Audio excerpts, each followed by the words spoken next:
Melayu, Barisan Pensyarah Jabatan Bahasa Melayu serta para hadirin yang dihormati sekalian. Selamat datang ke program Bahasa dan Kerjaya memartabatkan bahasa Melayu mencorak masa depan. Saya Nur Hashimah Halil selaku pengacara majlis anda pada hari ini.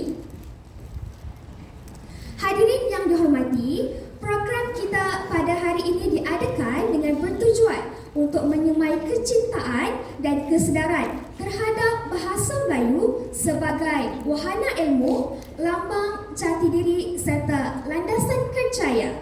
Di samping melahirkan generasi profesional yang berketerampilan, berwibawa serta berperanan aktif dalam usaha memartabatkan bahasa Melayu dalam bidang kerjaya. Baiklah, sebelum bermula, majlis menjemput Profesor Madya Dr. Azrul Azlin Abdul Hamid untuk memberi ucapan alu-aluan. Dengan segala hormatnya, dipersilakan.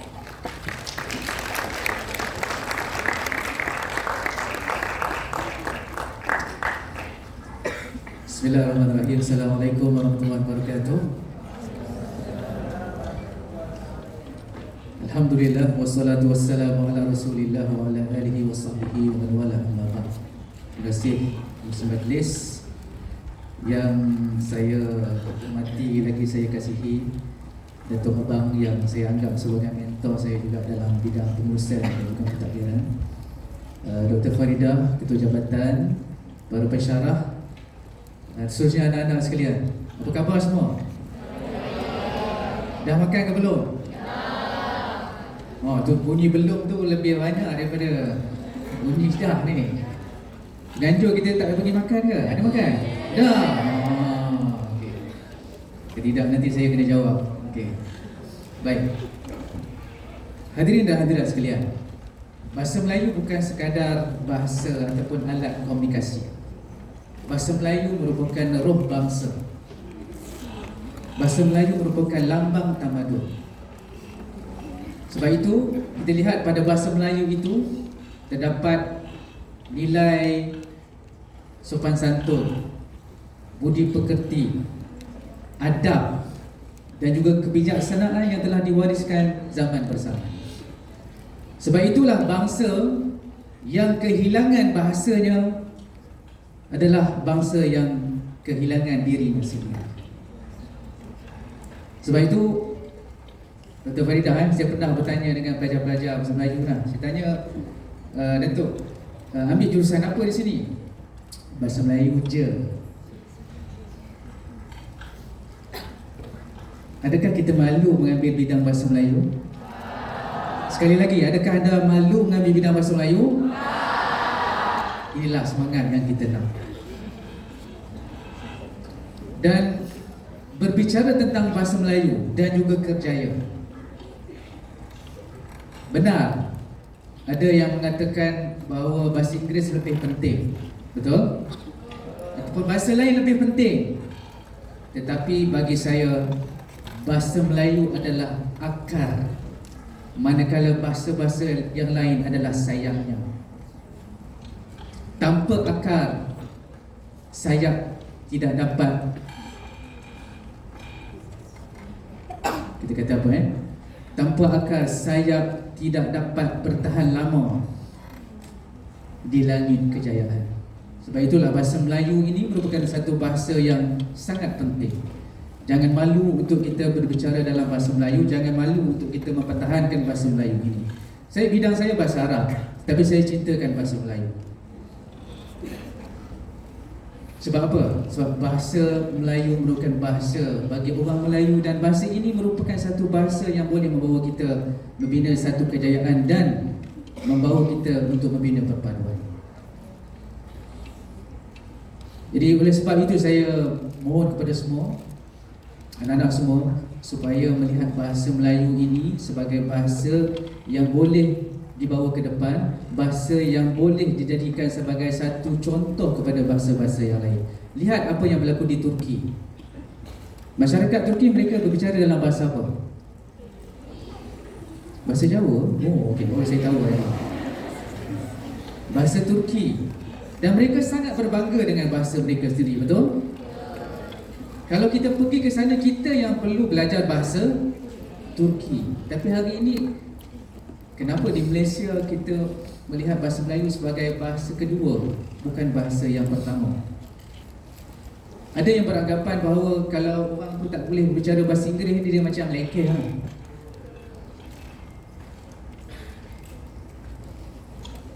Tapi tidakkah kita malu seorang yang berjiwa Melayu, berbangsa Melayu tidak dapat bertutur dengan bahasa Melayu dengan baik? Okey, jadi adik semua, pertama saya ucapkan tahniah kepada pihak Jabatan Bahasa Melayu atas penganjuran program pada hari ini. Dan saya nak melihat lebih banyak program-program sebegini menyiapkan para pelajar untuk keluar di alam pekerjaan suatu hari nanti.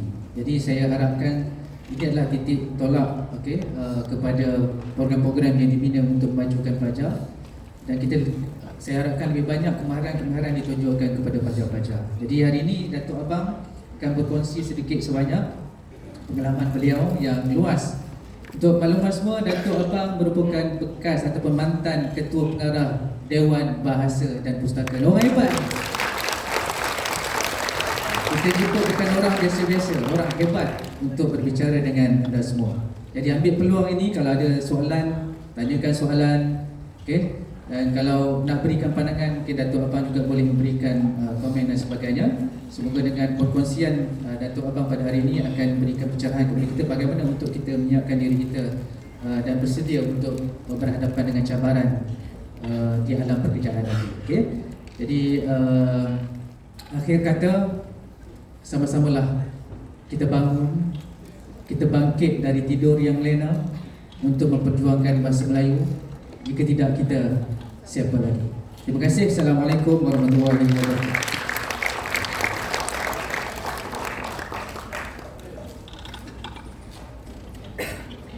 Terima kasih diucapkan kepada Profesor Madya Dr. Azrul Azlin Abdul Hamid di atas ucapan sebentar tadi. Baiklah, saya kira para hadirin mesti dah tak sabar untuk mendengar pengurusan kita pada hari ini bersama penajuk undangan kita. Betul ke tak? Oleh itu, saya menyerahkan majlis ini kepada Dato' Haji Abang Salihuddin Abang Syakiran. Dengan segala hormatnya, dipersilakan.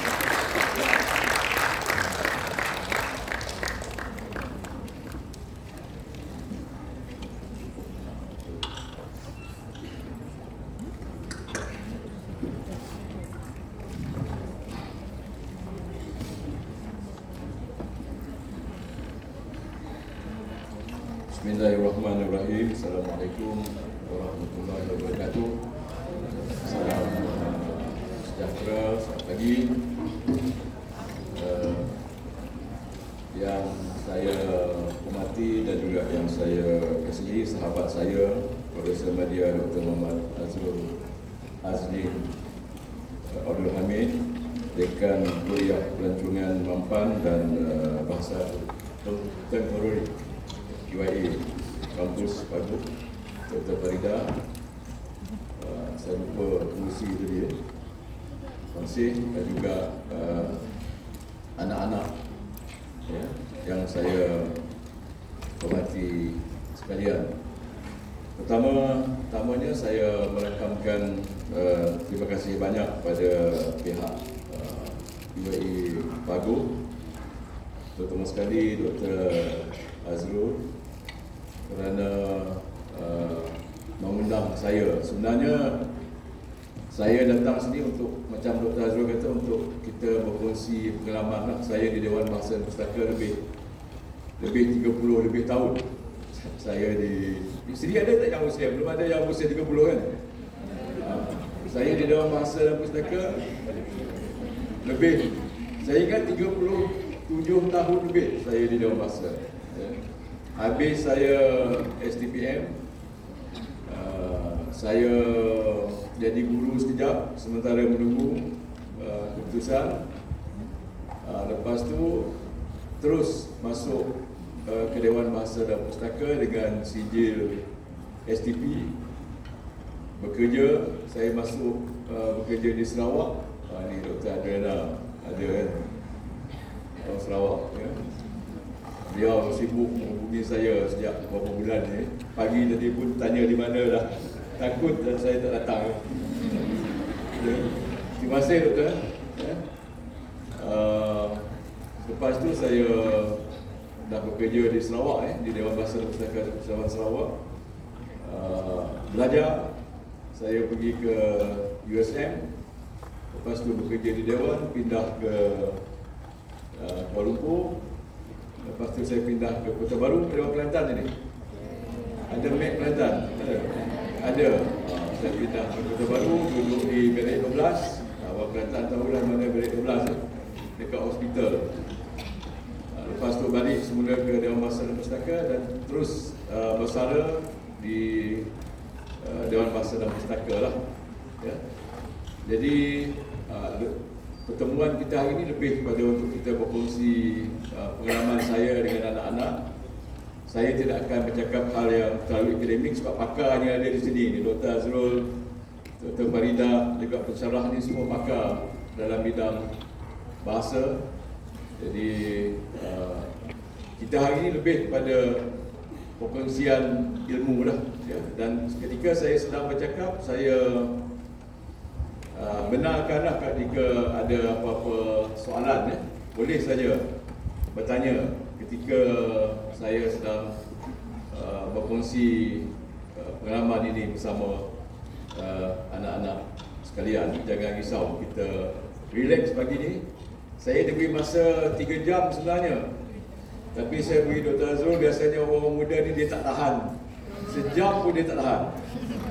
Jadi saya cuba ringkaskan, kita lebih banyak pada perbincangan, bertukar-tukar idea. Jika saya tak boleh nak beri pandangan, saya tanya kepada Dr. Azrul dan juga rakan-rakan di sini. Saya dengan Dr. Azrul ni sebenarnya sering kali berjumpa, merupakan sahabat. Beliau orang penting di Unisiras. Sepatutnya beliau dah pindah ke Unisiras dah. Kita dah tawar beliau jadi profesor di sana, di Unisiras. Tapi beliau tak berapa minat nak kekal juga di UAE ni. Sayang dengan UAE. Tak tahu lepas ni macam mana kita nak bawa beliau balik ke polis. Tapi buat masa ni belum berjaya lah. Kita pujuk beberapa kali, masuklah doktor, kita tawarkan gaji yang lebih tinggi dari yang ditawarkan oleh UAE, dia tak nak juga. Nak kekal, sayang nampaknya dengan UAE bagus ni. Tapi kita cuba lagi lah, tahun 2 je. Dia cuba juga untuk bawa beliau balik ke polis untuk bantu. Sebab di UAE ni dah ramai orang kan. Ada Dr. Farida, ada pensyarah yang dah berpengalaman di sini. Okay. Jadi untuk latar belakang perbincangan kita hari ini, saya cakap tak ikut, saya dah sediakan slide, beberapa slide tapi saya tak akan ikut tu lah. Saya ni jarang-jarang saya ni suka bercakap melompat tadi Dr. Azrul dalam mesyuarat pun betul-betul ya. Jika tak faham boleh tanya ya. Jika ada perlu anak-anak perlukan penjelasan, tanyalah. Okey. Tentang bahasa Melayu ni, seperti yang Dr. Azrul nyatakan tadi, sebenarnya pembukaan ucapan beliau tadi itu sebenarnya dah cukup untuk ceramah kita pagi ni. Dah merangkumi semua perkara dah. Jadi sebenarnya saya tak payah lagi dah cakap dah. Itulah yang nak saya sampaikan. Kan pentingnya bahasa. Anak-anak di sini saya dimaklumkan ada yang mengambil bahasa Melayu, ada yang mengambil bahasa Arab, ada yang mengambil bahasa Mandarin, kan? Di kampus Paguh ini, anak-anak merupakan orang beruntung kerana belajar bahasa. Kalau kita lihat, semua perkara perlukan bahasa. Mana ada yang tak perlukan bahasa? Orang sains perlukan bahasa, peguam perlukan bahasa, kan? Apa lagi? Penyanyi perlukan bahasa macam Dr. Azrul ni, contohlah. Ini saya nak beri contoh hidup ni Dr. Azrul ni. Dia orang bahasa Arab tapi dia hebat, dia apa? Dia macam-macam skill dia. Macam-macam kemahiran beliau. Beliau merupakan komposer. Tahu tak beliau banyak mencipta lagu, kan? Lirik, lagu-lagu Kai Bahar. Hebat ni. Sebenarnya beliau nak jadi, saya dimaklumkan orang kampungnya beliau nak jadi penyanyi. Tapi sebab beliau belajar di Jordan bahasa Arab dan dekat juga dengan ustaz, jadi tak bolehlah nak jadi penyanyi kan. Jadi beliau jadi komposer lagu-lagu, kebanyakannya saya lihat lagu nasyid lah. Betul? Lagu-lagu ketuhanan, lagu-lagu cinta ni beliau ada minatnya, tapi beliau belum lagi lah saya nampak ya. Jadi minatnya ke arah lagu-lagu ketuhanan. Inilah contoh ya, kalau kita lihat macam mana sebagai orang yang mahir satu bahasa kena gunakan, kena banyakkan kemahiran lain. Orang bidang sains misalnya, jika dia tak ada kemahiran lain, dia kan dengan sains saja, dengan biologinya sajalah, dia takkan ke mana. Jadi bahasa ataupun apa-apa ilmu yang kita pelajari ini sebenarnya sebagai alat bantu saja. Dan dalam konteks bahasa seperti yang telah dihuraikan oleh Dr. Azrul tadi, dia kenapa kita perlukan bahasa ni? Sebab sebagai sebuah negara yang merdeka, kita perlu ada identiti sendiri. Cuba kita lihat untuk latar belakang, kita lihat sejarah bahasa Melayu ni. Sebenarnya sejarah bahasa Melayu ni kalau kita lihat dah lama dah wujud dah, sejak beberapa kurun yang dulu ahli bahasa, ahli sejarah nampak warna hijau. Nampak? Membahagikan tahap perkembangan bahasa ni kepada 3 perkara kan. Ada bahasa kuno, ada bahasa klasik. Bahasa klasik ni kita tahulah, kalau dalam cerita Piramli dulu kita tahulah bahasa klasik ni macam mana kan. Arakian maka tersebutlah kisah misalnya kan. Itu bahasa klasik. Kemudian beralih dalam beberapa abad kemudian, bahasa kita berubah menjadi bahasa moden dengan perkembangan yang ada. Dan dalam kemajuan bahasa moden ni yang selalu disebut sebagai yang membuat reformasi bahasa moden siapa? Siapa yang dianggap sebagai bapa sastra moden, kesusahan moden dan juga yang membuat reformasi tentang bahasa kita? Apa? Munshi Abdullah kan? Munshi Abdullah ni kalau kita lihat, kalau kita baca lah, merupakan antara reformis bahasa dan juga reformis sastra. Sebab dia ada pemikiran baru dalam bahasa ni. Dia lari daripada cara pemikiran konvensional orang Melayu lama. Jadi dia membuat perubahan dan bermula dari era zaman Abdullah Munshi Abdullah inilah kita lihat bahawa bahasa Melayu mengalami sedikit mengalami perubahan. Kalau kita lihat dalam karya-karyanya, misalnya Hikayat Abdullah, Kisah Pelayaran Abdullah, dia banyak mengemukakan bukan sahaja menggunakan ayat-ayat baru, tetapi juga membawa hal-hal yang berbeza dengan pemikiran biasa orang Melayu. Contoh, biasanya orang zaman dulu dia tak percaya dengan sains kan.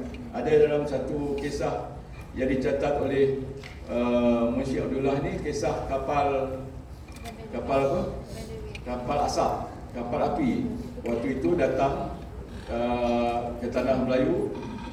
Orang heran melihat kapal tu boleh bergerak tanpa layar. Orang Melayu pada waktu ingat ini mesti kuasa jin. Kan? Tapi Abdullah tak percaya, dia datang melawat kapal tu dan dia jelaskan bahawa inilah perkembangan sains dan teknologi yang terbaru. Orang kita biasa lah kan, dia benda-benda ni susah sikit dia nak percaya. Begitu juga dalam perkembangan bahasa. Kalau kita lihat dari awalnya, bahasa kita ni banyak dipengaruhi oleh keadaan pada waktu itu. Misalnya bahasa kuno banyak dipengaruhi oleh zaman agama Hindu. Kemudian klasik apabila Islam datang ke tanah Melayu, banyak pengaruh agama Islam masuk ke bahasa kita. Jadi pada waktu itu banyaklah perkataan-perkataan Islam masuk dalam bahasa Melayu. Karya-karya besar yang ditulis oleh beberapa orang tokoh-tokoh agama terbit, ya, misalnya Hamzah Pansuri pada waktu itu menulis dalam bahasa Melayu. Pada waktu itu, inilah sebenarnya perkembangan bahasa kita sehinggalah ke zaman moden yang telah dipelopori oleh kebanyakan ahli sejarah berpandangan bahawa Munshi Abdullah lah yang memainkan peranan penting itu, ya, dalam dari segi perkembangan bahasa kita.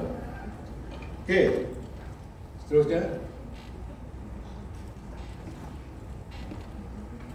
Okey, apabila negara kita seperti yang kita ketahui, negara kita telah dijajah sejak ratusan tahun. Walaupun ada orang yang tak setuju negara kita pernah dijajah, tapi kita anggap sajalah negara kita sudah dijajah, ya, dari zaman Portugis hinggalah ke zaman British, hinggalah ke kita pernah dijajah oleh Jepun beberapa tahun, selepas itu dijajah oleh British. Dan pada waktu itu apabila kita mulai ada kesedaran untuk bebas daripada pengaruh penjajah, maka wujudlah beberapa perkara, termasuklah isu-isu dalam memperjuangkan bahasa kita. Sebab pada zaman Inggeris misalnya, sekolah-sekolah ataupun bahasa Melayu cuma digunakan di sekolah kampung, ya, di sekolah Melayu. Yang tujuannya apa? Tujuannya untuk menyediakan murid-murid yang belajar di sekolah Melayu itu untuk menjadi budak pejabat, kan? Untuk menjadi budak pejabat, untuk menjadi pegawai rendah lah dalam pentadbiran British. Manakala murid-murid yang belajar di sekolah Inggeris itu memang dilatih, memang diasuh untuk menjadi pegawai kanan dalam kerajaan British pada waktu ini. Itu yang berlaku. Jadi apabila rasa tidak puas hati masyarakat, ya, tidak puas hati penduduk tanah Melayu pada itu, maka banyak perkara yang diperjuangkan apabila ada perasaan untuk merdeka. Ya, kalau kita baca dari sudut sejarah, apa yang dituntut oleh orang Melayu ketika hendak merdeka? Ada perkara, kan? Ingat? Apa yang tuntutannya dalam perlembagaan kita? Salah satunya, okey, salah satunya bahasa lah. Bahasa Melayu sebagai bahasa kebangsaan, kedudukan raja-raja di tanah Melayu, keistimewaan orang Melayu, apa lagi? Kedudukan agama Islam sebagai agama rasmi.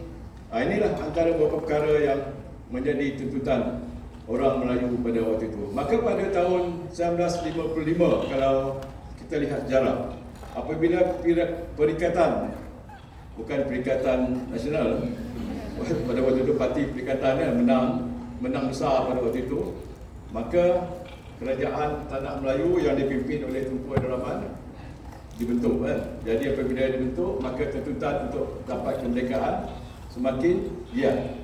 Jadi dalam bidang pendidikan, sejarahnya tadi, kalau kita lihat, sejarahnya banyak sekali persiapan-persiapan, banyak sekali perbincangan-perbincangan yang dibuat untuk menjadikan bahasa Melayu ini sebagai bahasa yang diutamakan dalam pentadbiran pada waktu itu. Ya, kalau kita lihat beberapa laporan, terutama sekali laporan Razak, laporan Razak merupakan satu titik tolak besar dalam sejarah perkembangan bahasa Melayu apabila laporan ini telah memutuskan dan mencadangkan supaya bahasa Melayu menjadi bahasa pengantar di sekolah, ya. Dan ini berlaku sehingga sekarang, dan termasuklah kemudiannya ada satu lagi laporan Rahman Talib yang juga memperkukuh kedudukan bahasa Melayu. Jadi inilah rantaian-rantaiannya bagaimana kita mengusahakan bahasa Melayu itu menjadi bahasa kebangsaan kita, menjadi bahasa resmi sesuai dengan tuntutan seperti yang Dr. Azrul nyatakan tadi, untuk membina sebuah negara bangsa baru, ya. Pada waktu itu negara bangsa Tanah Melayu yang ada identiti, yang ada pegangan, yang ada simbol. Selain daripada bangsa, kita pun ada bendera, kan? Bendera Malaysia. Siapa cipta bendera Malaysia? Hamzah orang mana? Perak ke Johor? Orang Johor. Lagu orang Perak. Kan? Betul? Jadi inilah proses-proses yang telah dilalui oleh bahasa Melayu, dan sehingga sekarang pendidikan kita terus menggunakan bahasa Melayu sebagai bahasa pemerintahan utama. Dan kalau kita lihat, berlaku beberapa cabaran besar dalam pendidikan kita. Apa cabaran paling besar sejak beberapa tahun yang lalu? Apabila kerajaan memperkenalkan dasar PPSMI, kan? Apabila kerajaan melaksanakan PPSMI, orang-orang bahasa, pejuang-pejuang bahasa membantah pelaksanaan PPSMI atas alasan PPSMI terutama sekali pengajaran dalam bahasa Inggeris untuk subjek matematik dan sains akan membunuh bahasa Melayu sebagai bahasa ilmu. Sebab murid-murid tidak akan belajar lagi ilmu sains dan teknologi dalam bahasa Melayu. Dan ini sudah tentulah akan melumpuhkan bahasa Melayu itu sendiri. Macam-macam perdebatan kalau anak-anak sekalian mengikuti perdebatan itu, macam-macam ada pandangan pro, ada pandangan kontra. Kalau Dr. Mahathir kata kita mesti belajar sains dan teknologi dalam bahasa Inggeris sebab banyak bahan dalam bahasa Inggeris, anak-anak mesti fasih dalam bahasa Inggeris supaya mereka boleh bersaing dengan pihak luar, dengan pihak asing. Ini antara perdebatan-perdebatan yang berlaku hingga sekarang, dan ini juga melibatkan di universiti. Kalau kita lihat apa yang berlaku di universiti sekarang, kebanyakan subjek, kebanyakan kursus yang ditawarkan oleh universiti semuanya dalam bahasa Inggeris. Ini satu cabaran besar. Sehingga kan, ini Dr. Azrul tahulah, Pak beliau terlibat sama, KPT melancarkan pelan tindakan memartabatkan bahasa Melayu di IPT 2023 hingga 2030. Tahu tak pelan ni? Tak tahu? Tak tahu, ramai tak tahu ni macam mana ni. Ni untuk IPT kan?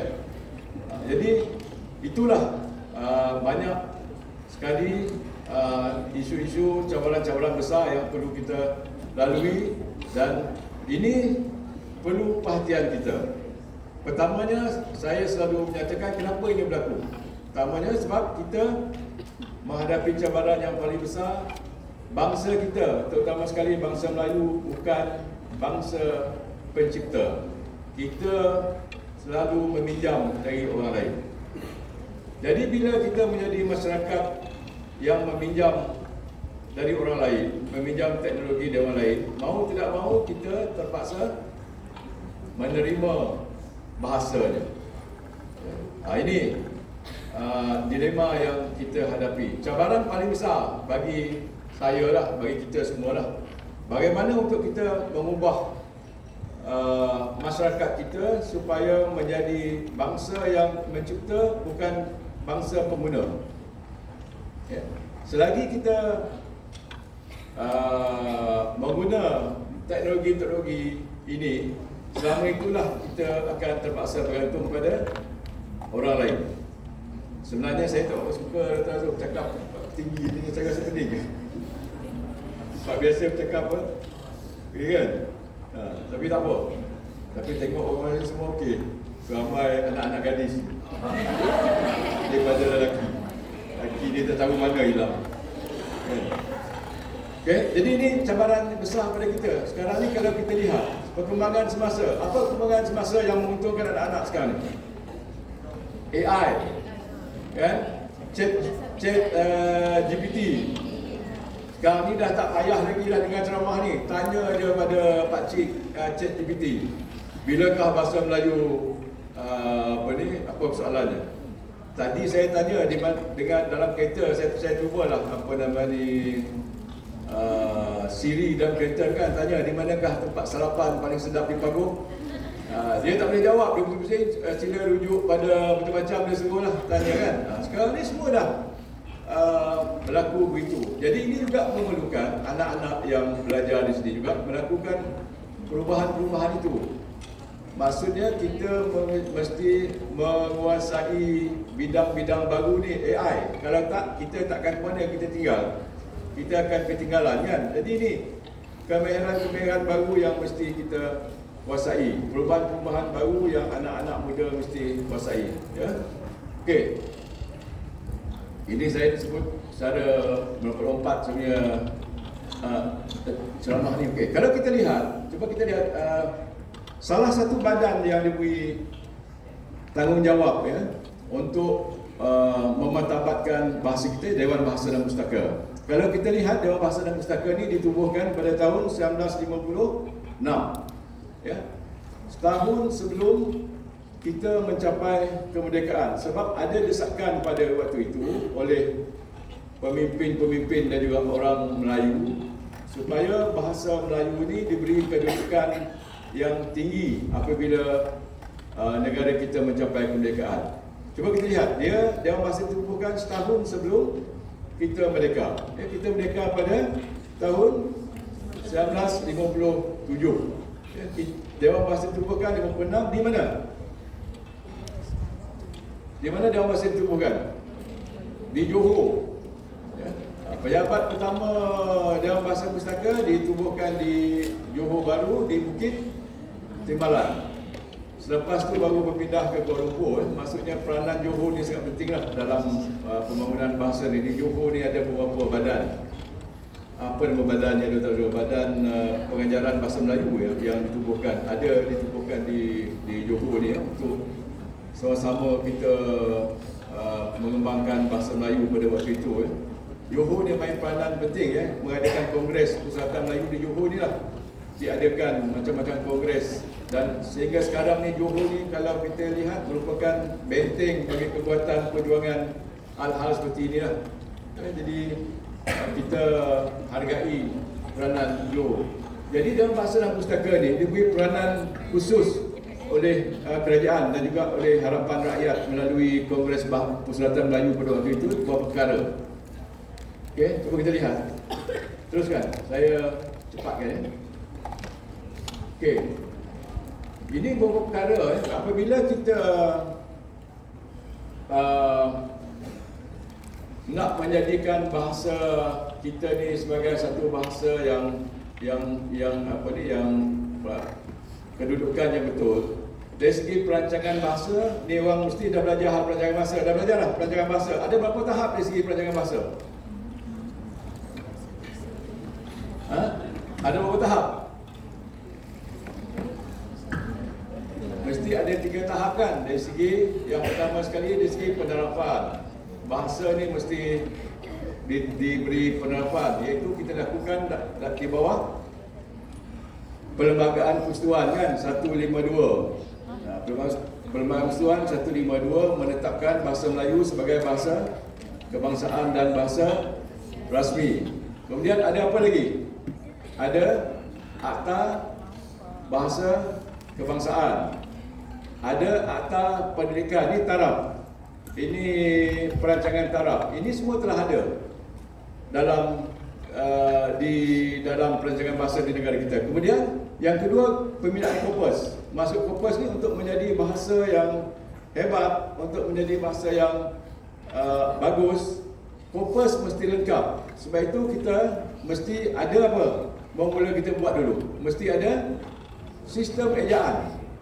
Kita kena ada sistem ejaan. Kalau tak ada sistem ejaan, tak adalah. Susah kan. Jadi dalam sudut korpus, dari sudut ejaan ni, ejaan kita telah melalui beberapa evolusi ya. Antaranya apa? Sistem yang pertama apa? Sistem ejaan kita dikenali sebagai sistem ejaan pada waktu itu Masden kan, kalau kita lihat sejarah. Lepas tu akhir sekali pada tahun 1972 barulah kita ada satu sistem yang kita kenali, yang kita pakai hingga sekarang ni sebagai sistem ejaan baru bahasa Melayu, sistem yang baru yang kita gunakan sekarang. Ini kita buat dengan kerjasama Indonesia pada tahun 1972 kalau ingat, yang kita pakai. pencapaian besar kita ialah apabila Indonesia sedikit sebanyak dia bersetuju dengan ejaan kita. Sebab itu di Indonesia sekarang ini kebanyakan ejaannya sudah hampir menyamai ejaan kita. Kalau dulu Indonesia dia mengeja cap, TJP kan. Sekarang ni mereka tak ada TJP tu. Sekarang ni mereka dah ikut cara kita. Tapi ada juga beberapa perbezaan lah. Kalau kita lihat masih ada beberapa perbezaan kita dengan Indonesia, terutama sekali dari segi kosakata ada beberapa perbezaan yang kita kekal. Dan untuk itu kita telah pun menubuhkan satu kerjasama dengan Indonesia yang kita kenali sebagai Majlis Bahasa Melayu Indonesia-Malaysia untuk kita bekerjasama dalam bidang bahasa ni. Selepas tu kita buka kepada Brunei, selepas tu Singapura. Dan sekarang ni itulah badan yang sama-sama untuk memperkasakan bahasa Melayu di rantau ini, iaitu MABIM. Sekarang ni kita kenali sebagai MABIM, Majlis Bahasa Indonesia Malaysia Brunei Darussalam, yang akan bersidang setiap tahun untuk memutuskan perkara berkaitan dengan bahasa kita, membina kerjasama serantau dalam bidang kebahasaan. Ini yang telah diusahakan oleh Dewan Bahasa dan Pustaka. Semuanya dah ada kamus. Kalau anak-anak di sini misalnya malas untuk buka kamus, apa apps yang ditawarkan oleh Dewan Bahasa sekarang ni? PRPM kan? Buka dia boleh. Kita rujuk macam-macam. Apa lagi yang lain? Kita ada satu apps untuk semak ejaan. Ada Dewan Bahasa keluarkan. Ini semua untuk kita membantu pengguna-pengguna bahasa. Kemudian dari segi korpus juga kita banyak kamus yang kita telah keluarkan, ensiklopedia. Kemudian kamus terbaru adalah kamus besar bahasa Melayu yang baru Dewan Bahasa terbitkan beberapa tahun yang dulu, yang tebalnya tak berapa kilo. Kalau ditimpa oleh kamus tu boleh pengsan sekejap sebab dia terlalu berat. Dan saya pun waktu tu fikir macam mana kita nak buat kamus ni sebab dia terlalu besar, betul. Jadi kita ada dilema, nak bagi dua susah pula. Jadi sekarang ni kita besar. Harap di UIA di sini ada kamus besar. Ada, bilik doktor ada, buat kamus tu. Okey, terusnya. Dah hilang dah. Macam nak suruh saya berhenti ni. Ini yang banyak yang kita buat lah. Anak-anak semua ni tahu kan. Dr. Azrul juga terlibat dulu. Ada pertandingan bahas, ada pertandingan debat, cara kita nak galakkan orang menggunakan bahasa Melayu ni. Ada untuk kerajaan, kita ada bermula tahun 60-an dulu kita ada kempen, ada minggu bahasa, ada bulan bahasa. Sekarang ni ada dekat bahasa kebangsaan, macam-macam yang kerajaan melalui Dewan Bahasa lakukan. Tapi tak tahu berjaya tak berjaya. Bagi Dewan Bahasa Pustaka berjaya lah, sebab kita mengajak masyarakat, mengajak rakyat semua untuk sama-sama kita mendukung bahasa Melayu kita. Ini dari segi usaha yang kita buat. Teruskan. Ini kejayaan Dewan Bahasa lah. Berapa banyak judul yang telah kita buat, buku berapa banyak, buku sains tak cukup lagi. Kita tak boleh nak salahkan universiti kenapa banyak kursus diajar dalam bahasa Inggeris sebab masalah buku lah. Sebab masalah buku tak ada. Macam saya dulu, saya bukan orang bidang bahasa, saya dulu ambil sains politik. Nak belajar sains politik peringkat sejarah muda pun kena guna buku bahasa Inggeris. Ini dilema-dilema yang kita hadapi dan kita menggalakkan supaya pihak universiti terutama pensyarah untuk buat buku lah, tapi nampaknya tak berapa berjaya. Sebab apa? Sebab satu alasan yang selalu diberi oleh pensyarah universiti ialah penerbitan buku ni dia punya markah untuk apa sebut tu naik pangkat ni tak berapa tinggi berbanding dengan tulis satu artikel pendek dalam bidang sains, hantar ke ISI ataupun Scopus, dia punya tu lagi tinggi. 5-6 tulis dalam ISI apa semua, dapatlah jadi profesor. Yang ini nak tulis buku bukan mudah, buku tebal. Kan? Yang untungnya orang sains lah. Dia tulis sikit je tentang lumut yang lekat di batu. Dia buat analisis tu pendek je, hantar ke sana dapat. Orang sains sosial tak boleh. Dia tak tahu je orang sains sosial ni, dia cakap dia panjang, dia jela-jela kan, panjang tebal, baru sampai kepada penutupnya. Ini isu-isu yang dihadapi, masalah-masalah yang dihadapi oleh Dewan Bahasa dan Pustaka. Tapi kita dengan kerjasama Kementerian Pendidikan Tinggi, kita menyediakan anugerah. Kalau tuan-tuan perempuan lihat, saya rasa pensyarah UAE pernah menang untuk anugerah di dalam bidang penulisan buku ni. Ada. Kita galakkan pensyarah untuk menulis bidang-bidang tertentu, sains juga bahasa, untuk membanyakkan kita punya khazanah ilmu. Ya. Okey. Teruskan. Ini semuanya dah ada. Kalau orang kata bahasa Melayu ni tak lengkap, kita pun tak faham. Untuk sains, okey, yang selalu menjadi masalahnya bidang sains. Yang selalu ditimbulkan ialah tentang istilah. Memang ada masalah istilah. Sebab apa ada masalah? Sebab kebanyakan ilmu baru yang dibuat ini, yang dicipta ini dari bahasa asing, ya, dari negara lain, bukan dari negara kita. Jadi kita terpaksa menerimanya dan menyesuaikannya dengan keperluan kita. Oleh sebab itu, apabila kita menyediakan bahasa kita ni sebagai bahasa sains, kita telah menyediakan satu pedoman yang kita namakan pedoman umum pembentukan istilah. Ya. Masalahnya kebanyakan istilah baru dalam ilmu baru ni tak ada dalam bahasa kita, sebab bukan dalam budaya kita. Misalnya ChatGPT, mana ada orang Melayu biasa dalam ChatGPT ni? AI, istilah yang digunakan oleh AI. Sebab itu kita lakukan penyesuaiannya. Mana-mana bahasa sekalipun. Bahasa Inggeris pun begitu. Ada orang mengagungkan bahasa Inggeris ni, katanya bahasa Inggeris ni hebat. Sebenarnya bahasa Inggeris ni 60% lebih kosakata dalam bahasa Inggeris tu asalnya dari bahasa lain. Sama seperti bahasa kita lah. Bahasa kita kan banyak bahasa asing yang masuk. Menyesuaikan, sebab bahasa ni satu yang dinamik. Dalam bahasa kita ada kata-kata seperti camca yang dari bahasa asalnya bahasa lain, kitab, pandu, apa lagi?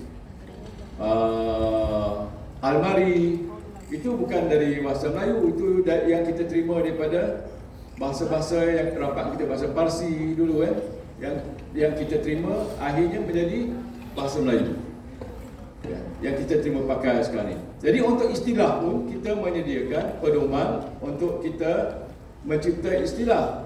Jadi sebab itu di sekarang ni kalau kita lihat kebanyakan istilah kita pemudahkan saja.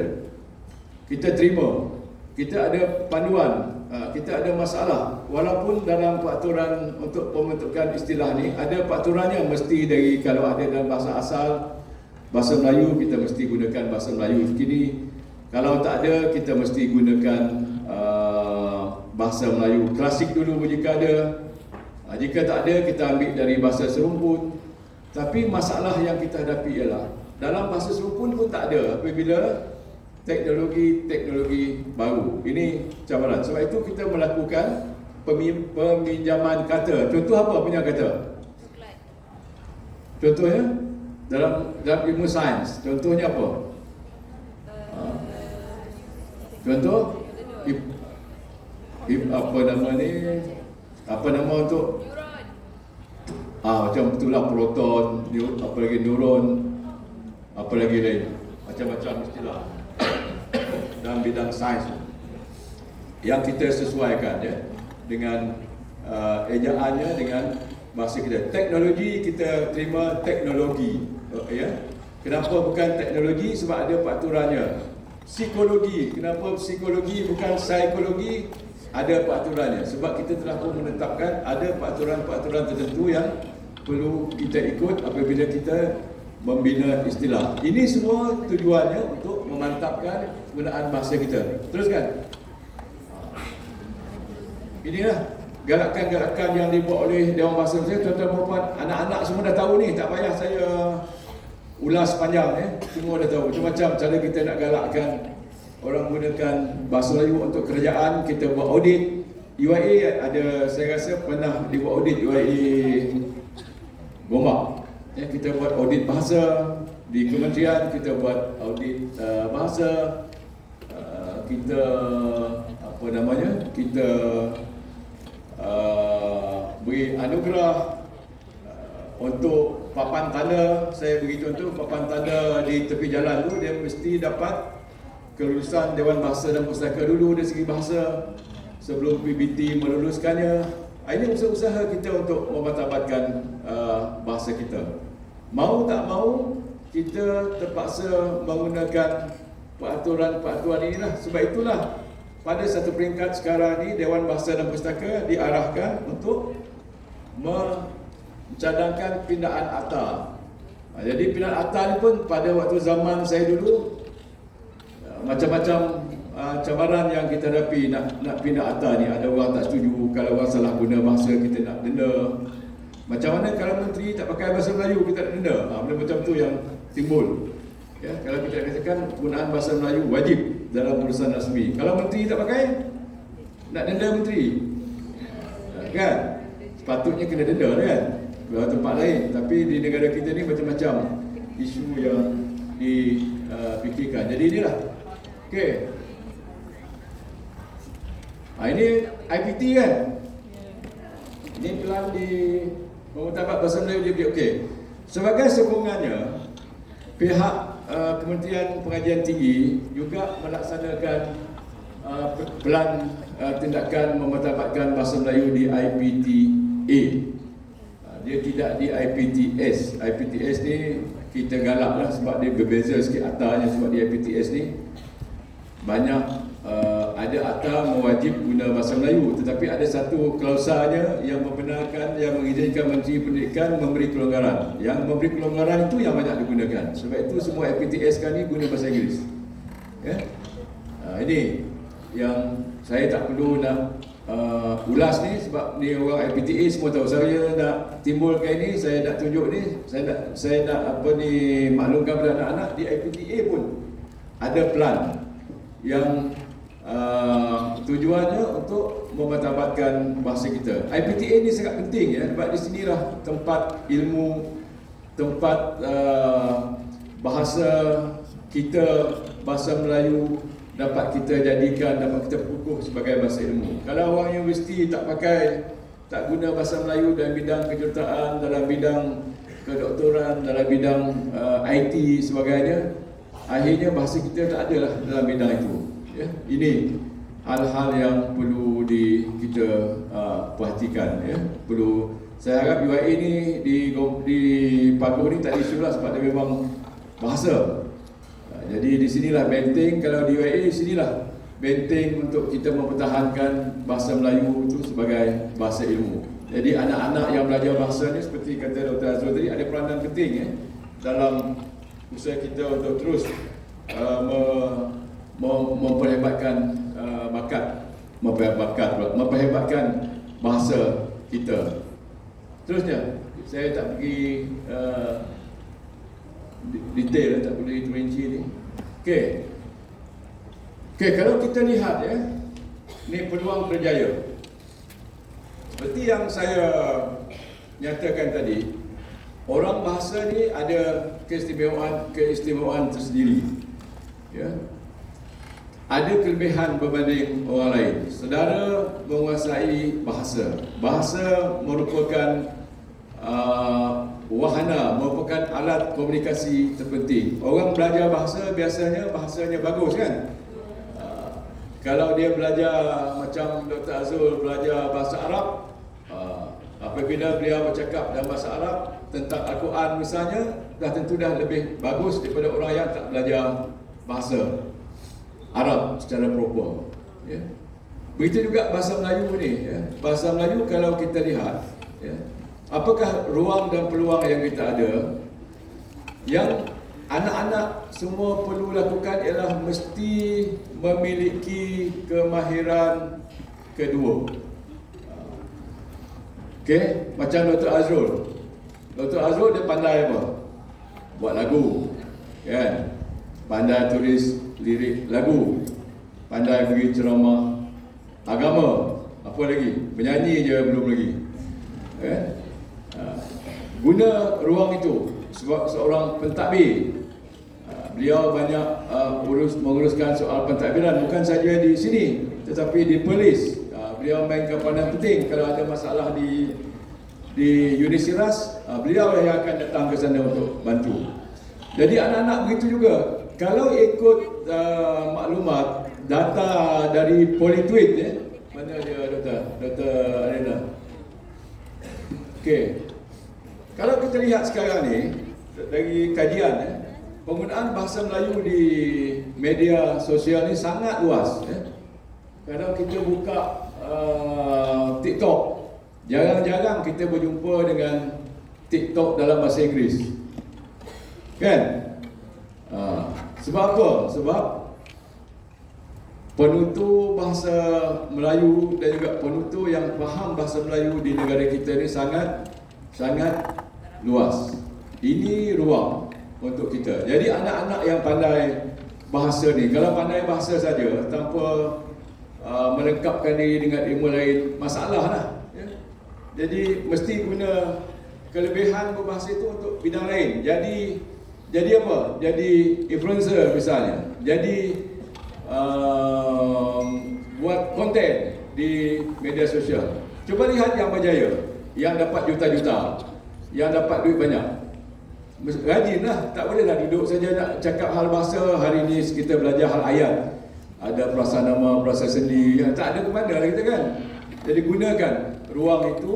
Kalau siapa yang pandai buat kek, gunakan bahasa yang bagus dalam TikTok, ajar macam mana buat kek, macam mana buat kuih, macam mana buat krepek misalnya. Benda-benda baru yang tak pernah kita fikirkan. Sekarang ni doktor pun dah pergi ke media sosial. Siapa nama doktor ni? Doktor India, seorang perempuan. Sangat popular sekarang ni. Ada satu pasangan dulu yang mengajar memasak sehingga bergaduh. Lepas tu tak ada lagi. Bila dah popular sangat. Jadi anak-anak yang belajar sini, ambil kesempatan ini. Ya, gunakan bahasa. Kelebihan kita ni, kita menguasai, kita faham bahasa, belajar laras bahasa, kan? Belajar retorik bahasa, belajar keindahan bahasa, gunakan. Itulah gunanya bahasa tu. Bukannya setakat nak mengajar orang, ini perasaan nama, ini perasaan sendi, ini predikat, ini subjek. Gunakan, amalkan dalam pelbagai bidang. Siapa minat bidang apa yang minat sini misalnya? Contohnya masakan, macam Khairul Aming. Juta-juta ada beberapa saat dah jual sambal dia pun bukan sedap sangat. Betul tak? Sedap tak? Sedap. Tapi saya rasa tak sedap lah. Sedap lagi yang saya beli di Perlis. Kan? Tapi sebab dia pandai. Dari segi cara dia menarik minat pengikut dia. Dia dapat dalam masa berapa minit dah dapat juta-juta jualannya. Siapa lagi yang pandai? Kalau kita lihat sekarang ni di media sosial, anak Datuk Seri Alif Supri, walaupun tak berapa pandai bahasa, dengan gayanya menarik minat orang. Bila kita di media sosial kan dapat duit, banyak yang kita dapat. Jadi ini mesti ada kemahiran lain yang anak-anak mesti kuasai. Apa bidang sekalipun, ya, mesti kuasai. Macam Dr. Azrul, macam saya sebut, ini contoh yang terbaik. Tulis lagu, cipta lagu, kan? Gunakan kemahiran itu. Untuk kita manfaatkan sepenuhnya kemahiran yang kita ada. Siti Nurhaliza misalnya. Tengok Siti Nurhaliza dengan lagu Melayu je berapa dia dapat? Juta-juta. Sebab itulah ramai sekarang ni orang dah tak nak belajar, dia nak masuk akademi Fantasia je. Bila jadi penyanyi, dapat banyak duit, kahwin 2-3 tahun, lepas tu cari isteri lain, cerai. Kan? Siapa jadi artis.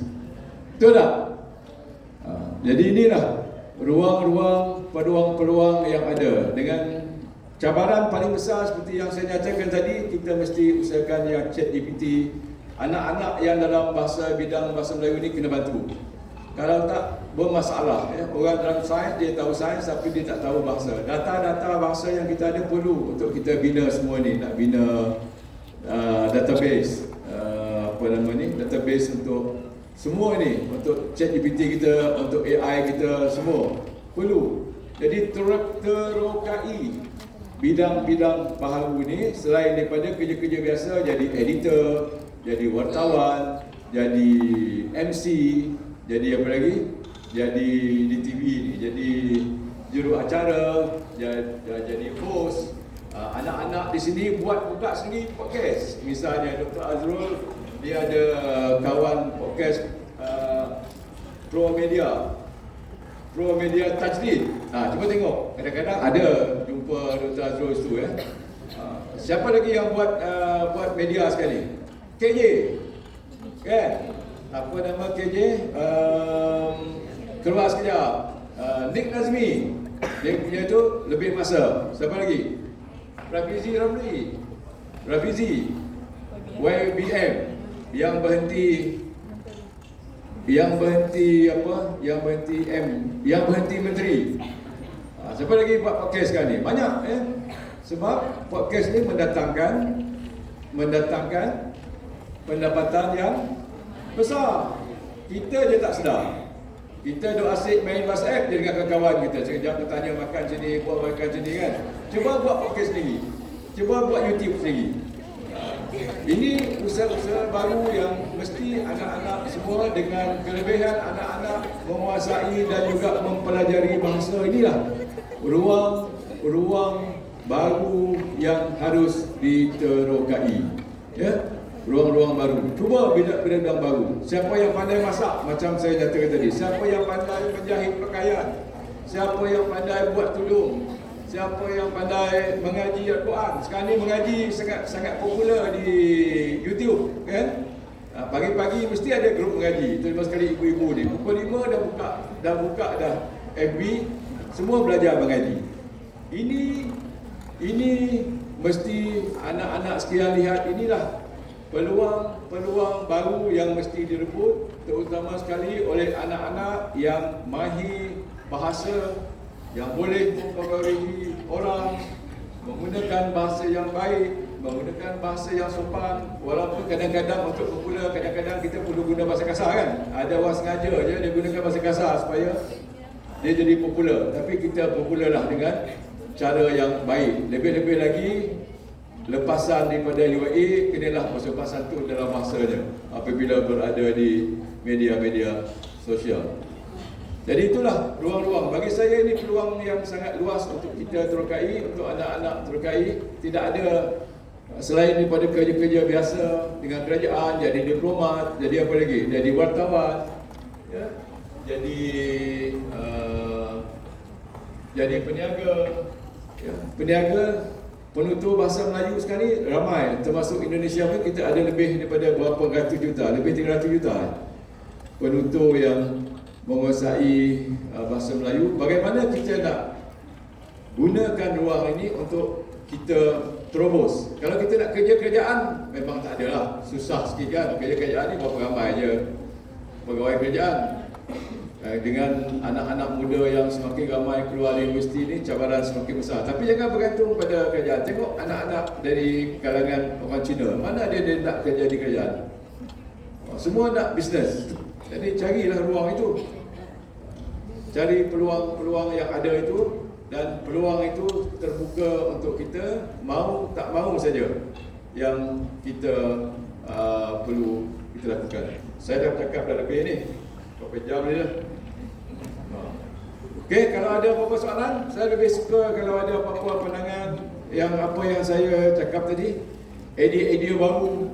Mungkin idea saya ni idea orang lama kan. Ini orang semua orang muda ni. Mesti ada idea baru. Pandangan yang tudung merah ni. Untuk memartabatkan bahasa, apa yang perlu kita buat? Jom. Orang UAE ni kena jawab. UAE ni dalam pertandingan debat selalu jadi Johan. Siapa yang ada idea? Idea yang lain sikit daripada yang saya nyatakan ni untuk kita mendapatkan bahasa Melayu. Apa yang perlu kita buat?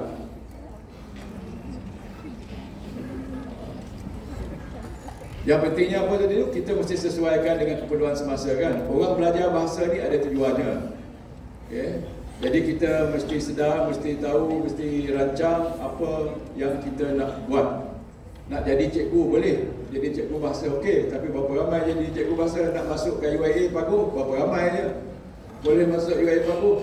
Jadi cari ruang dan peluang lain yang banyak untuk anak-anak yang mahir berbahasa, yang tahu bagaimana untuk membuat promosi, untuk memasarkan. Dan saya harap Dr. Azrul di UIA Paguh ni, kita selain daripada bahasa ni, kita tekankan juga dengan dengan tambahan, skill-skill tambahan ni, ya, dengan bidang-bidang lain.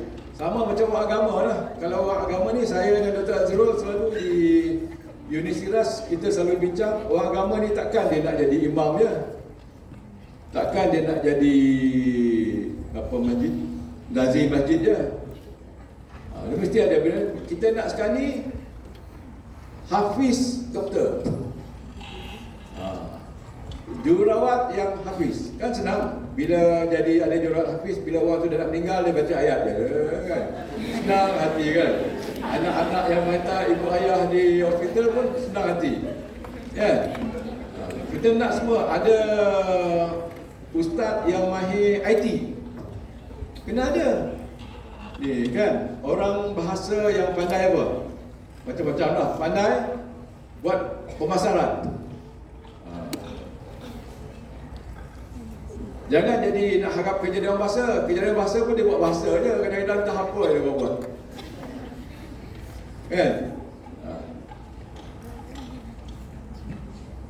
Ada soalan? Sila. Ni Brandy ni ada hadiah ni. Syukran. Okey, saya Assalamualaikum. Saya Lili Zayani dari tahun akhir Melkom. Baik, saya ada satu soalan, tapi soalan saya bukan berkaitan dengan kerjaya, tapi soalan saya berkaitan dengan DBP. Okey, kita tahu DBP ada akta yang tersendiri, tapi kenapa DBP hanya diberikan hak kuasa untuk nasihat dan teguran sahaja, tapi tidak diberikan kuasa penuh untuk penguatkuasaan tindakan dan sebagainya? Okey, itu saja. Terima kasih. Okay. Sebab itu pada asalnya Dewan Bahasa ni dia lebih diminta fokus ke arah dakwah. Ajak orang jangan pujuk masyarakat, kempen kalau kita lihat dalam gerakan awal. Cuma sejak akhir-akhir ini, seperti yang saya nyatakan tadi, ada usaha untuk memberi Dewan Bahasa dan Pustaka kuasa itu. Itu yang sekarang ni Menteri minta Dewan Bahasa dan Pustaka buat pindahan akta untuk menjadikan Dewan Bahasa ada kuasa penguatkuasaan. Tapi banyak masalahnya di segi bahasa ni. Kalau kita contohnya, kita nak katakan yang tak guna bahasa dengan betul, kita akan denda. Nak tentukan bahasa dia betul dan salah, senang tak? Susah. Contoh, kalau ikut tata bahasa Dewan, ya, gambar itu digantung di dinding, betul ke salah? Salah kan? Patutnya gambar itu digantung pada dinding. Kan? Mengenai dengan tentang ceramah ini mengenai bahasa, dia kata salah, ceramah ini tentang bahasa. Tapi bagi saya, dan saya dari sejak dulu saya katakan bahasa ni dia tak boleh jadi macam matematik lah. Sebab bahasa ni diguna oleh manusia yang fleksibel.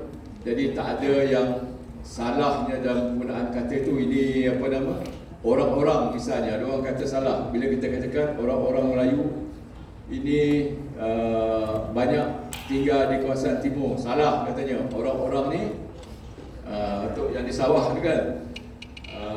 Apa lagi lain? Contoh, banyaklah. Kalau kita lihat Tata Bahasa Dewan, ini saya pula mengata Dewan ni tak apalah.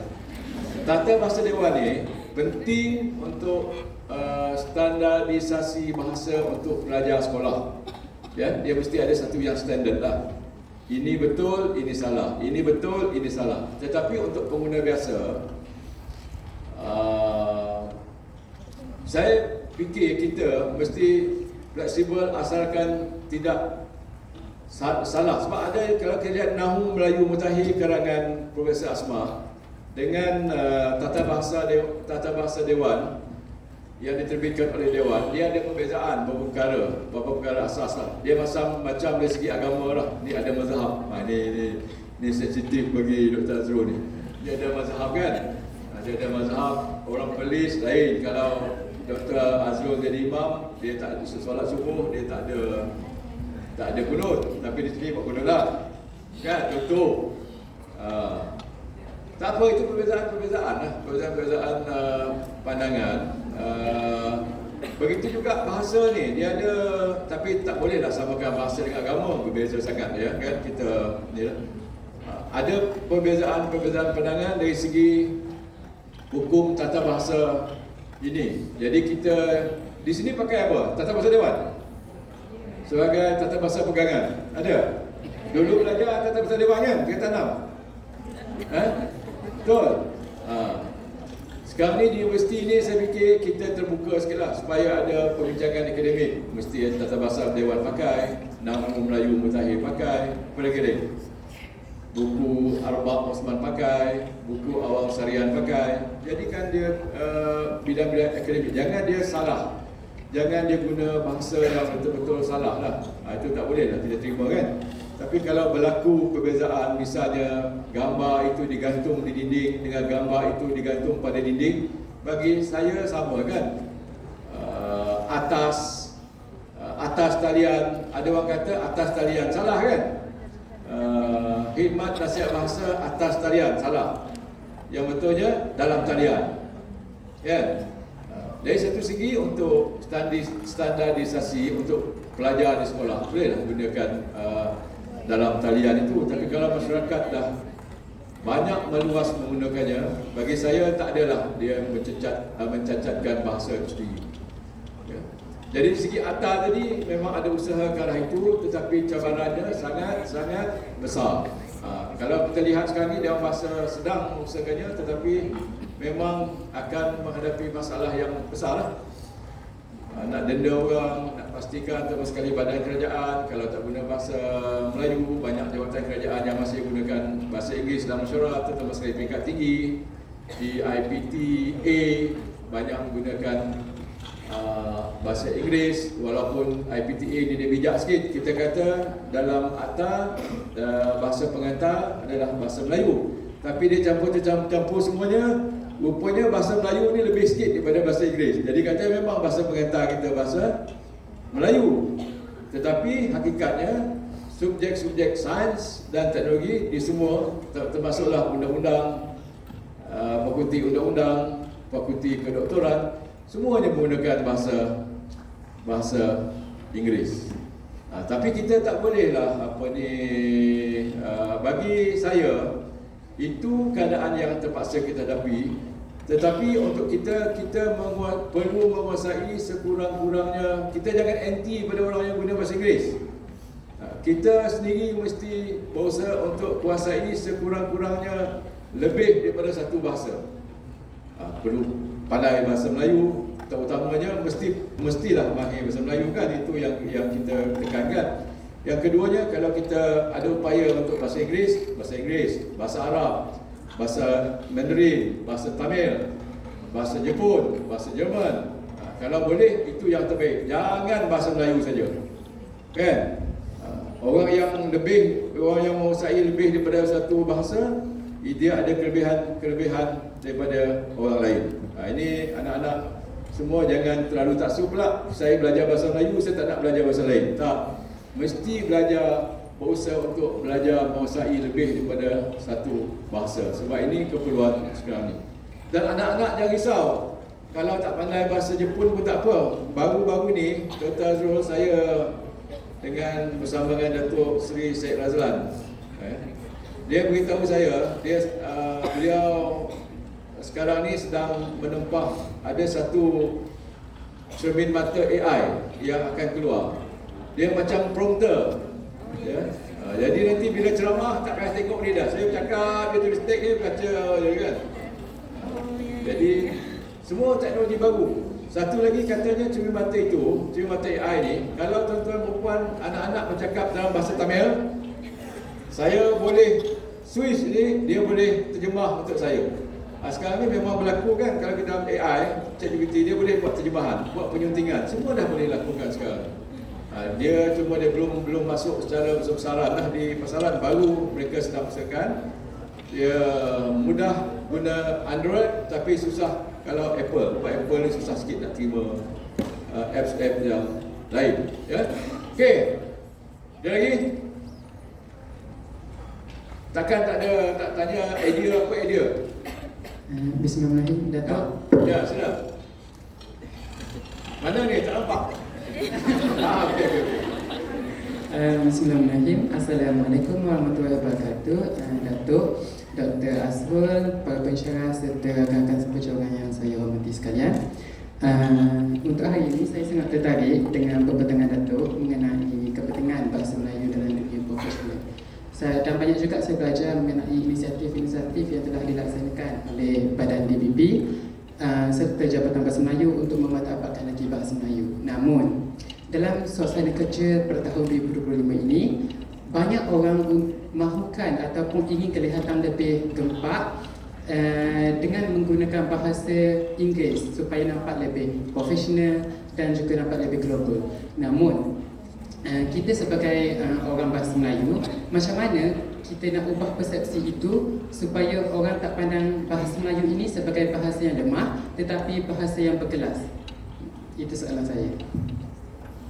Okey, kita jangan jadikan bahasa ni sebagai persaingan, tapi jadikan dia sebagai apa nama ni?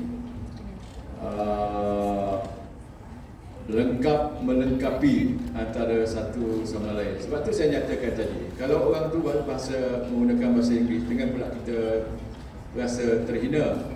Tapi kita mesti buktikan kita sebagai penutur bahasa Melayu, sebagai orang yang mahir cakap Melayu, kalau kita boleh kuasai bahasa Inggeris juga, lebih baik. Ya. Ini dari segi persepsi, tak boleh kita nak tolak, kan? Sama lah macam persepsi orang kata gadis-gadis di Malaysia sekarang ni suka dengan orang Bangla,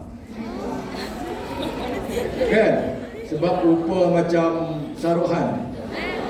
Itu persepsi dia. Tapi orang Malaysia pula dia kena buktikan dia lebih handsome daripada Shahrukh.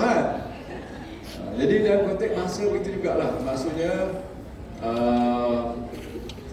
kita gunakan bahasa kita dalam keadaan keperluan. Kalau ikut keperluannya dalam bahasa rasmi kita ada kelebihan, surat menyurat, email, inilah tujuan. Tapi untuk hubungan dengan rakan-rakan kita di luar, kita boleh je guna bahasa lain. Tetapi kita patut rasa malu kalau kita tak boleh bahasa Melayu, cuma boleh bahasa lain, tak boleh bahasa Melayu. Kita patut rasa malu lah sebab kita berada di Malaysia, kan? Ini saja. Persepsi itu memang sukar untuk kita elakkan. Mana-mana saja, sama macam ustaz. Ustaz ni pun kalau tak pandai fasih bahasa Arab, kan ada beberapa kontroversi timbul bila beberapa orang ustaz dia tak boleh cakap bahasa Arab pun jadi masalah. Ini persepsi. Jadi yang penting bagi kita mesti guna bahasa kita dengan bangga. Dan kalau kita melihat duta Amerika dulu menggunakan bahasa Melayu, duta yang sebelum ni, kita pun rasa bangga, kan? Ini yang kita nak timbulkan. Tapi mesti kita tunjuk kita berjaya. Saya selalu beri contoh, ya, misalnya orang baca puji. Sebab tu dulu sastrawan tak ada orang tak ada ambil video, kan? Tak ada, Ada. Dulu saya selalu tegur penyair-penyair ni. Penyair-penyair ni, kalau anak-anak yang bersastra, bila dia jadi sastrawan, dia jadi orang susah. Dia akan mula guna tuala good morning untuk lilit leher dia kan, naik atas pentas, pakai selipar Jepun. Semakin miskin dia, semakin tinggilah makam sastranya. Saya kata tak, jangan buat macam tu. Kita nak orang yang baca puisi, orang yang cakap hal bahasa ni, dia keluar daripada dia punya tie, dia punya apa ni, baju ni dengan handsome. Sebab itu beri gambaran kepada bahasa kita. Dulu kan pernah berlaku bila sastrawan negara Samad Said buat mogok kan dia cerita. Apa cerita Datuk Samad Said? Dia katanya tunggu dia orang bahasa punya royalty, dia makan nasi dengan garam. Apa yang berlaku pada waktu itu? Anak-anak tak nak belajar sastra sebab dia lihat sastra ni tidak menjanjikan apa-apa.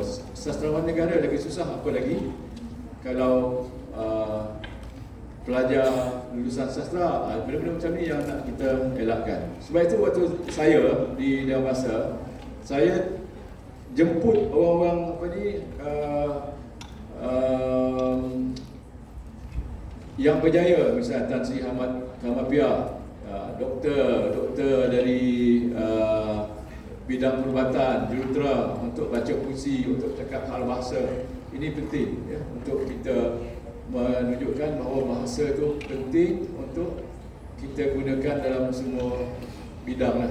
Ya, ini sangat penting. Dan saya harap anak-anak ni bersedia ke arah itu sebab cabaran di hadapan ni semakin besar. Bukan saja untuk orang bahasa, jangan silap. Semua orang belajar sains pun, yang ambil fizik, ambil penting, memang tak ada kerja. Tapi kena cari ruang dan peluang yang apa saja.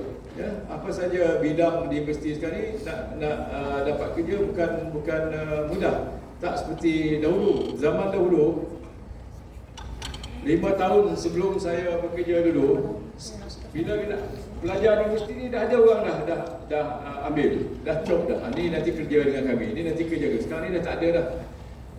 Zaman telah berubah dan cara kita berfikir juga mesti berubah. Okey? Ada lagi? Silakan.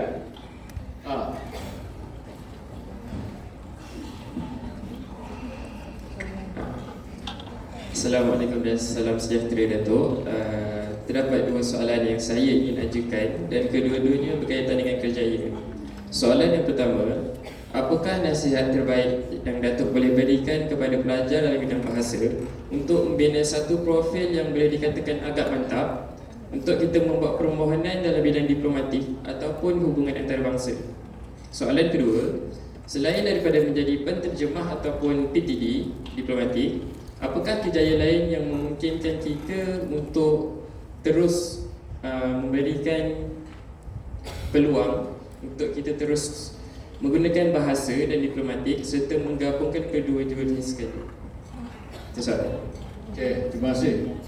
Dalam apa bidang seperti yang saya nyatakan tadi, biasanya dalam kerja ni dia nak kemahiran yang pelbagai, ya, kemahiran pelbagai. Bidang bahasa untuk diplomatik sangat bagus, tetapi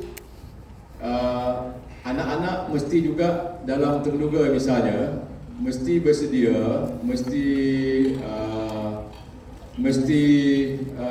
tahu, mesti faham dengan bidang apa yang nak dimohon tu. Saya, Dr. Azrul, kita selaku panel terduga, kadang-kadang kita tanya dengan yang hadir terduga tu, dia tak tahu apa yang dia nak buat. Okey, diplomatik apa je? Apa dia punya tugas? Maknanya seperti yang saya nyatakan tadi, kita mesti bersedia dengan semua perkara, kita mesti faham latar kerja tugas yang kita nak mohon. Bila grade? Tahun depan? Tahun ni? Tahun depan. Mesti bersedia tu. PTD ni apa keperluannya? Okey, kena lihat ya PTD. Ada anak saudara saya, dia bidang dia bahasa lah, tapi dia sekarang ni jadi PTD dan bertugas di luar negeri. Tapi dia kuasai bahasa bahasa Melayu juga bahasa Inggeris kurang-kurangnya. Jadi mesti usaha ke arah itu. Anak-anak mesti jangan satu bahasa saja. Ya, jangan bahasa Inggeris saja, tapi kuasai juga bahasa lain. Bahasa, kalau ada bahasa Jepun, bahasa Mandarin tadi itu gunakan. Bahasa Tamil, ya, mesti usahakan ke arah itulah. Ini kelebihan dalam dunia bersaing ni, dia cari macam-macam kelebihan. Pandai menari pun sekarang ni orang suka. Pandai menyanyi pun orang suka. Tak jadi PTD mesti pandai menari, mesti pandai menyanyi, kan? Benda ni sangat ini. Dia sangat apa? Berdasarkan keperluan semasa. Kalau dia nak jaga hal kebudayaan, mestilah dia tahu sikit hal-hal kebudayaan, kesenian, kan? Benda tu. Bersedialah sebelum temenduga, mesti tahu apa yang nak kita mohon. Ya? Kadang-kadang saya bila dia masa, bila ada yang temenduga, kita tanya, dia tak tahu, susahlah kita nak bagi dia jawatan, kan? Mesti bersedia.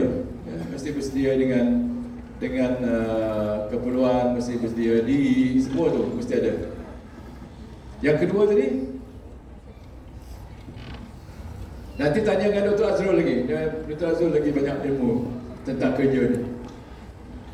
Selain daripada menjadi penterjemah ataupun PTD itu sendiri, apakah bidang kerjaya lain yang menawarkan permintaan yang tinggi dan menggabungkan bahasa dan diplomatik itu menjadi satu? Susah nak jawab ni. Ya. Dia salah satu ruang untuk anak-anak sekarang ni.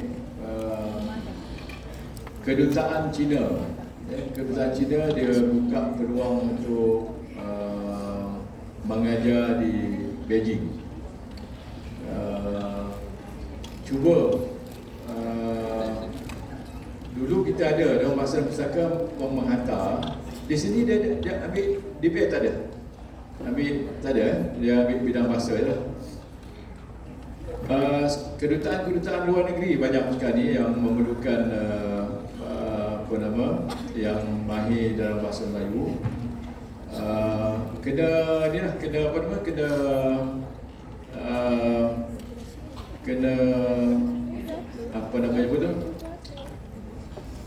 Kena jumpa mereka lah.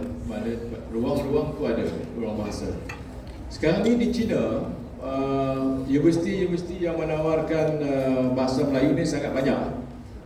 Bahkan sekarang ni guru dari Malaysia dihantar ke negeri China untuk mengajar, bukan untuk mengajar, untuk belajar bahasa Mandarin.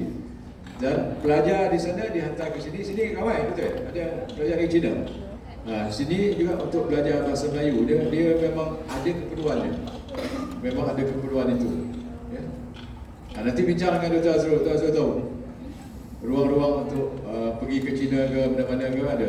Ya, pertukaran pelajar semua ada. Ya. Okey.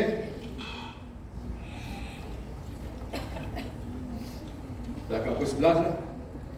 Mendengar celoteh saya ni, okey. Sila.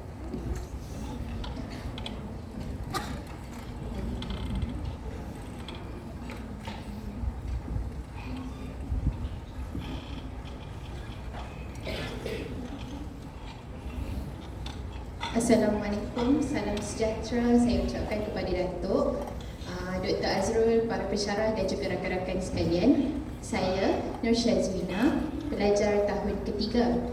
Baiklah, soalan saya, boleh ke Datuk jelaskan serba sedikit berkaitan peluang atau bidang tugas yang pihak Dewan Bahasa dan Pustaka boleh tawarkan kepada kami sebagai pelajar yang akan mengambil latihan industri? Itu saja. Terima kasih.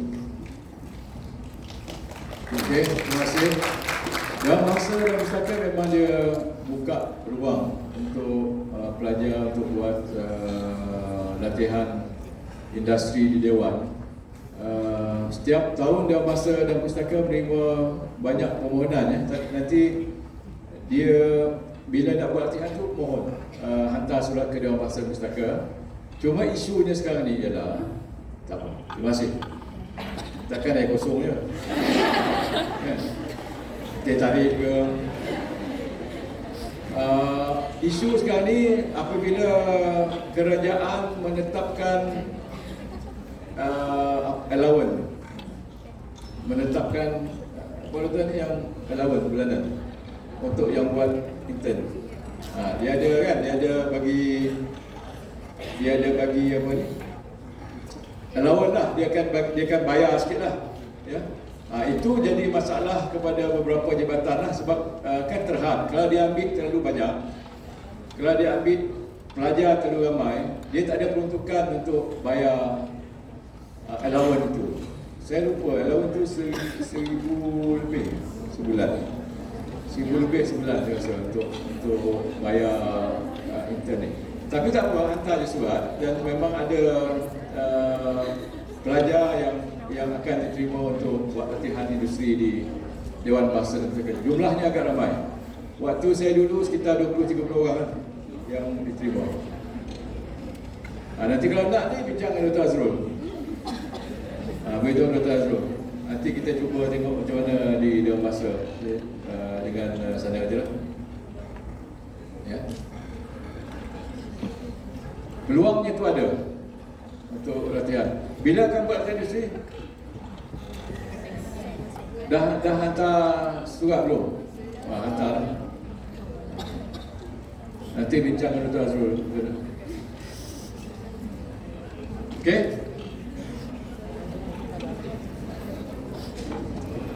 Baik? Doktor? Ya. Doktor, saya minta maaf. Saya nak tanya, tadi doktor ada sebut mengenai yang bukan bidang bahasa Melayu saja yang suka untuk mendapat pekerjaan zaman sekarang. Ya.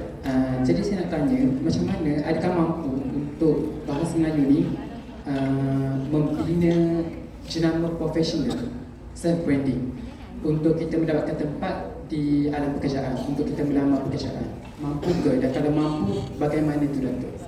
Kenapa tak mampu? Mesti mampu. Sebab sekarang ni sebab orang bahasa ni, dia, tapi kena, itu yang saya kata, kena bila bertemu duga ni kena bersedia. Kena betul-betul jadi orang bahasa. Orang bahasa ni kan tahu banyak perkara.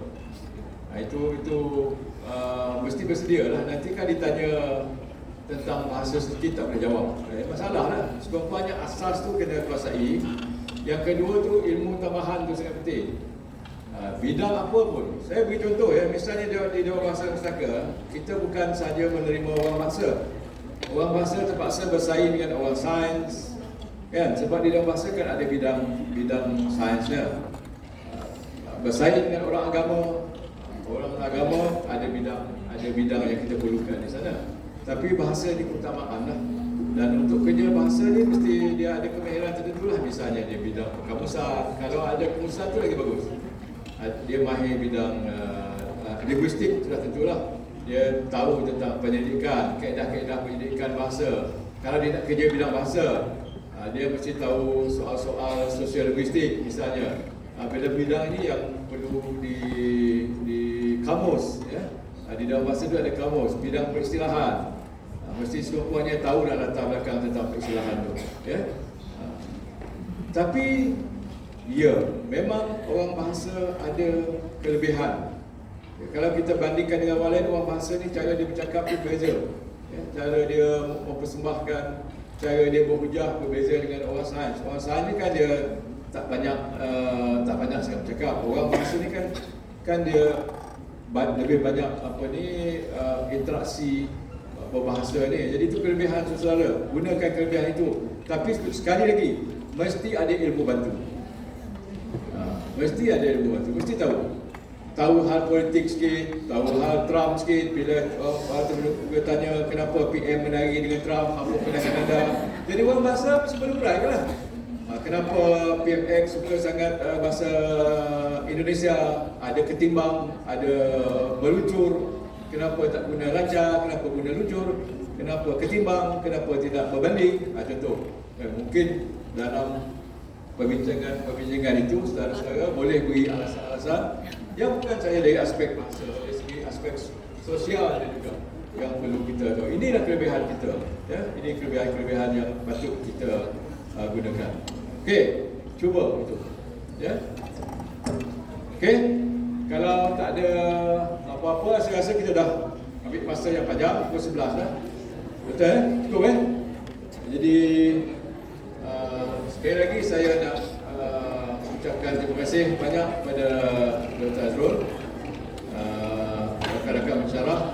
Saya ceramah saya melompat dan sebab saya ni jarang-jarang saya beri ceramah. Bila saya jadi KP, saya tak beri ceramah. Saya beri ucapan je. Kan? Jarang-jarang lah. Jadi ni, tapi sebab Dr. Azrul ni undang saya, terpaksa saya datang lah. Kalau tak datang nanti dia marah di polis, saya tak boleh masuk polis. Kalau saya tak ada. Jadi bila Dr. Azrul panggil dia, saya kena datang. Walaupun tak ni. Jadi saya nak ucapkan terima kasih kepada anak-anak yang hadir di sini. Mudah-mudahan semua akan berjaya terus pertahankan dan mendapatkan bahasa kita. Kuasai bukan bidang lain, jangan lupa. Terutama sekali bidang AI sekarang ni. Kena kuasai. Jangan ketinggalan. Ini yang akan menjadikan kita akan kekal relevan kepada masyarakat. Bidang AI, jangan lupa bidang IT, anak-anak mesti kuasai. Ini semua dah pandai dah ni. Ini semua pandai WhatsApp dah terror dah. Kan? Jadi terima kasih banyak. Mohon maaf atas segala kekurangan. Assalamualaikum warahmatullahi wabarakatuh.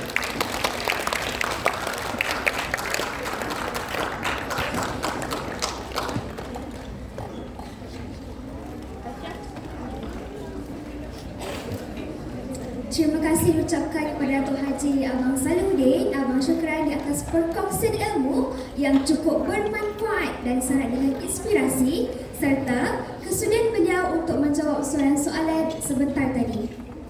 Baiklah, sebelum melabuhkan tirai majlis menjemput Profesor Madya Dr. Muhammad Azrul Azlin Abdul Hamid bagi menyampaikan cenderhati kepada tamu undangan sebagai tanda kenang-kenangan.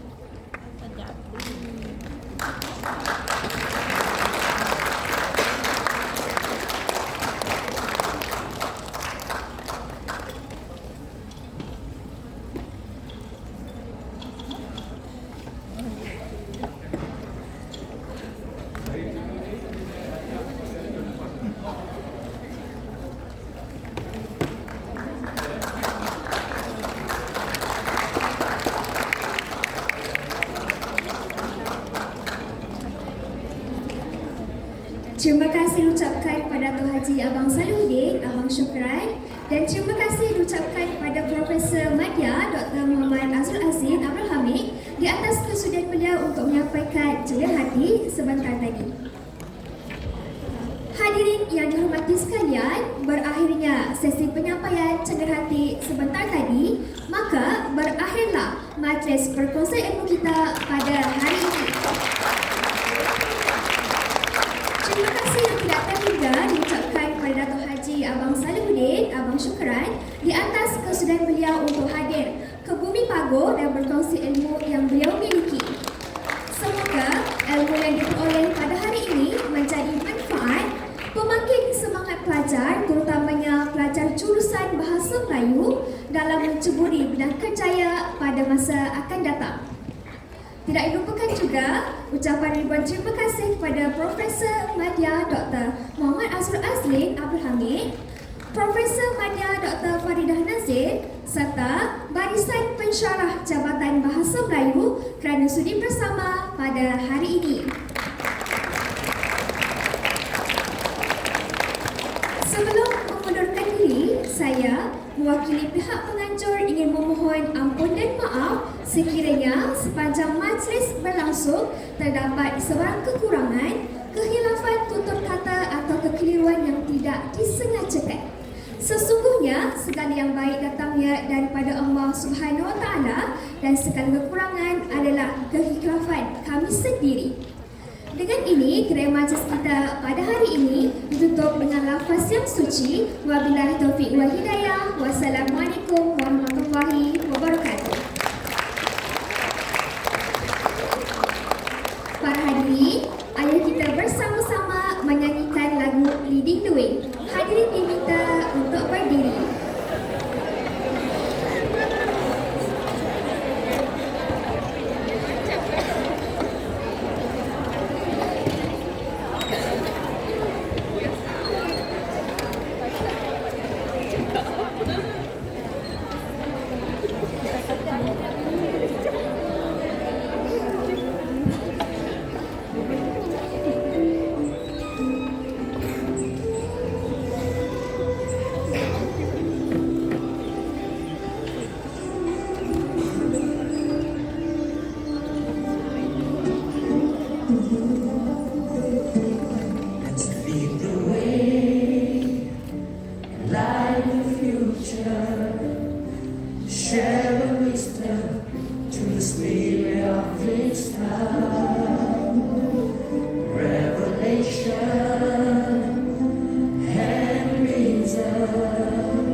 hadirin boleh menggunakan ruangan hadapan untuk kita bergambar bersama-sama. Terima kasih.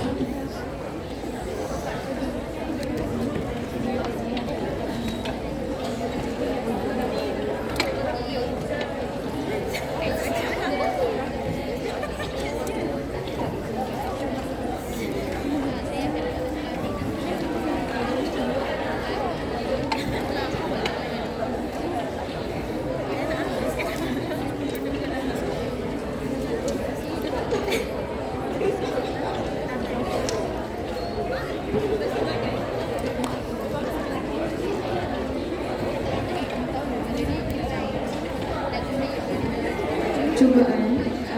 Assalamualaikum, mohon kerjasama saudara-saudara semua ke tengah ni. Saudari, kawan-kawan saya semua ke tengah. Okey, dengan pantas.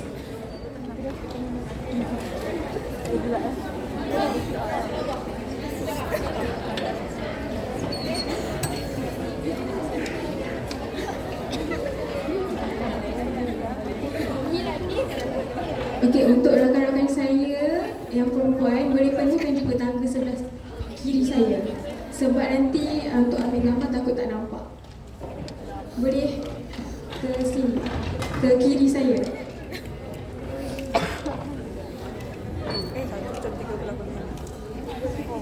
Okey, rapat-rapat ke tengah.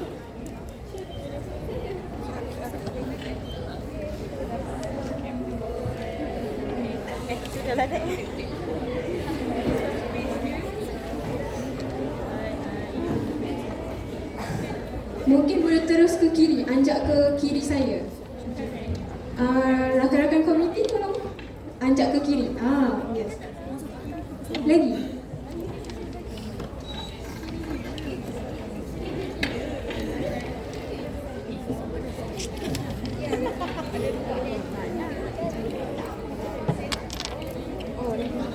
Okey, semua sedia. 1, 2, formal dulu. Okey. 1, 2, 3. 1, 2, 3. 1, 2, 3. Okey, boleh buat gaya bebas. 1, 2, 3. Senyum. Okey. Sebentar, guna telefon saya pula. Yang mula gaya formal dulu.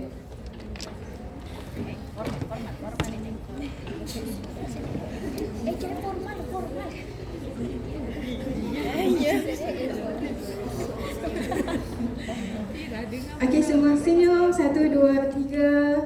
1, 2, 3. Gaya bebas. Senyum. Okey, semua tutup. Okey, lambai kamera. Okey, terima kasih. Assalamualaikum.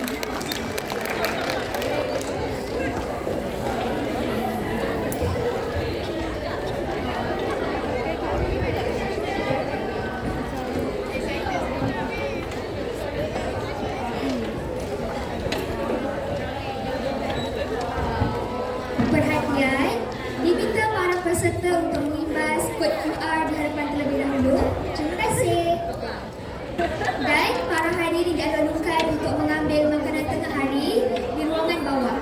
Terima kasih.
para peserta, jangan lupa ya ambil makanan di bawah. Terima kasih.